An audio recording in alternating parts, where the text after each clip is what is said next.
Être forte, tout gérer, ne jamais flancher.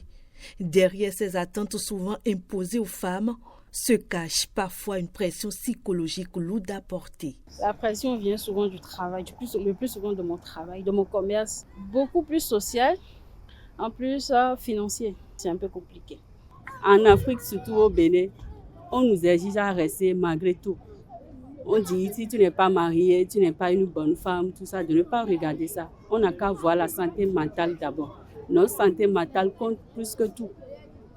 Entre responsabilité familiale, exigences professionnelles et attentes sociales, la pression peut vite s'accumuler.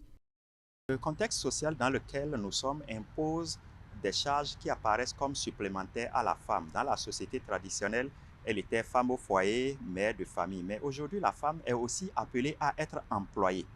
Et donc, ça fait une charge complémentaire pour elle qui génère malheureusement beaucoup de pression sociale. En plus de ce qu'elle doit être mère et épouse, elle est obligée d'être une employée à 100% qui remplit ses devoirs. À cette pression s'ajoutent parfois des inégalités que subissent encore de nombreuses femmes.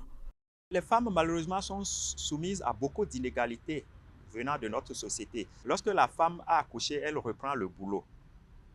Très peu d'entreprises ont un espace d'allaitement pour les femmes. Les facteurs physiologiques. On va obliger la femme d'être souriante, d'être agréable au boulot, alors que sur le plan physiologique, elle est peut-être dans une dysménorrhée. Elle est peut-être dans un début de grossesse ou même en grossesse. Tout ça, là, c'est des facteurs qui n'existent pas chez la personne de sexe masculin.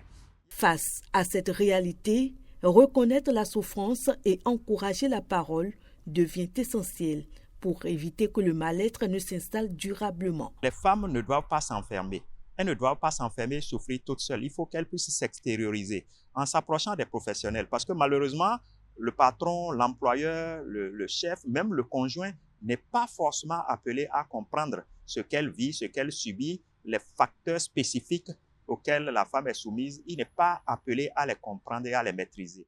Briser le silence et renforcer l'accompagnement restent des clés importantes pour préserver la santé mentale des femmes.